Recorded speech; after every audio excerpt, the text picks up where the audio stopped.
இயேசு எங்க பிறக்கப்படுறாருன்றது மட்டும் தெரிஞ்சிச்சு. எங்க? பெத்லஹேம்ல. அப்ப அந்த பெத்லஹேம்ல இருக்கிற எல்லா 2 வயசுக்கு கீழே இருக்கிற எல்லா ஆண் பிள்ளைகளும் கொலை செய்யும்படியாய் இவர் என்ன பண்றாரு? ஒரு ஆர்டரை பாஸ் பண்றாரு. ஆர்டரை பாஸ் பண்ண உடனே இவங்களுடைய சேவகர்கள், இவங்களுடைய ராணுவ வீரர்கள் எல்லாம் போய் அந்த பெத்லஹேம் கிராமத்திலையும் பெத்லஹேம் சுற்றி இருக்கிற அந்த பகுதியில் இருக்கிற எல்லாம் 2 வயசுக்கு உட்பட்ட எல்லா ஆண் பிள்ளைகளை என்ன பண்றாரு? கொலை செய்கிறார்கள். அது ரொம்ப ப்ரூட்டாலிட்டியான ஒரு காரியம் பாருங்க. ஏரோது எவ்வளவு மோசமானவன்றது இதை வைத்து தெரிந்து கொள்ளலாம். அவ்வளோ மோசமானவன் பாருங்க. 2 வயசுக்கு உட்பட்டு இருக்கிற எல்லா குழந்தையும் அவன் சாகடிச்சான். சில பேர் இது அதிகமான ஆட்கள் இருப்பாங்க, அதிகமான குழந்தைங்க இருப்பாங்க, கம்மியான குழந்தைங்கன்னு சொல்லிட்டு ஒரு பெரிய டிபேட். ஆனால் என்னுடைய கருத்து என்னன்னு கேட்டால், அது பெத்லஹேம்ன்றது ஒரு சின்ன கிராமம். ஏறத்தாழ 300லேருந்து 500 மக்கள் வாழ்கிற ஒரு சின்ன கிராமம்.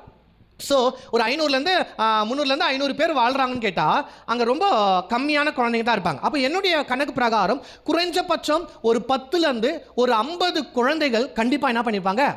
சாகடிச்சுப்பாங்க. பெண் குழந்தைகளை சாகடிக்கல, வெறும் ஆண் குழந்தைகள். அப்போ குறைஞ்சபட்சம் ஒரு 10லேருந்து ஒரு 30 அல்லது ஒரு 50 குழந்தை வரைக்கும் என்ன பண்ணிருப்பாங்க? செத்துருப்பாங்க. இப்போ ஏரோது என்ன நினைச்சான்னு கேட்டா, பெத்லஹேம்ல தான் இயேசு இருப்பார் என்றால் இந்த 2 வயசுக்கு உட்பட்ட குழந்தைகளை நம்ம சாவடிக்கும் போது அதுல யாரும் வந்துறாங்க? இயேசு வந்துறாங்க. இயேசுவை சாகடிச்சிட்டோம் அப்படின்னு சொல்லிட்டு யார் நினைத்து கொண்டது? ஏரோது நினைத்து கொண்டார். ஆனா இந்த இயேசு கிறிஸ்துவையும் தன்னுடைய குடும்பத்தையும் ஆண்டவர் எங்க அனுப்பிச்சிட்டாரு? எகிப்து அனுப்பிச்சிட்டார். இப்போ தேவையே இல்லாம, காரணமே இல்லாம இந்த குழந்தைகளெல்லாம் சாகுறாங்க. அப்போ இயேசு கிறிஸ்துவுக்காகத்தான் இந்த குழந்தைங்க சாகுறாங்க.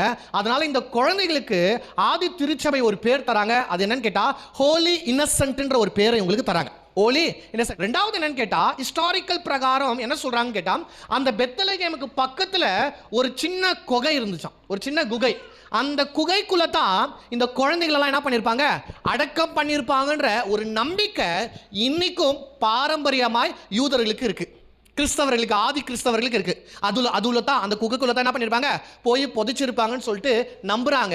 இன்னைக்கோ இஸ்ரேலுக்கு டூருக்கு போறாங்க பாத்தீங்களா, அவங்கள பெத்லஹேமுக்கு கொண்டு போகும்போது அந்த சின்ன குகைக்கும் கொண்டு போய் காமிக்கிறாங்க. இந்த இடத்துல தான் இயேசு கிறிஸ்துக்கு பதிலாக இயேசு கிறிஸ்து பிறக்கும் போது சாகடிச்சாங்க பாத்தீங்களா, அந்த 2 வயசுக்கு உட்பட்டவர்களை அவங்களை இங்க தான் புதைச்சிருக்கலான்ற ஒரு நம்பிக்கை இருக்குது. ஒண்ணு. ரெண்டாவது என்னன்னா, ஒவ்வொரு வருஷமும் டிசம்பர் மாசத்துல, ஒவ்வொரு வருஷமும் டிசம்பர் 28ஆம் தேதி இந்த ஹோலி இன்னசென்ட்டுக்குன்னு சொல்லிட்டு அந்த நாளை, அவர்களுக்கு என்ற அந்த நாளை நினைவு கூர்ந்து இன்னைக்கும் சில பேர் இதை கொண்டாடி கொண்டிருக்கிறாங்க.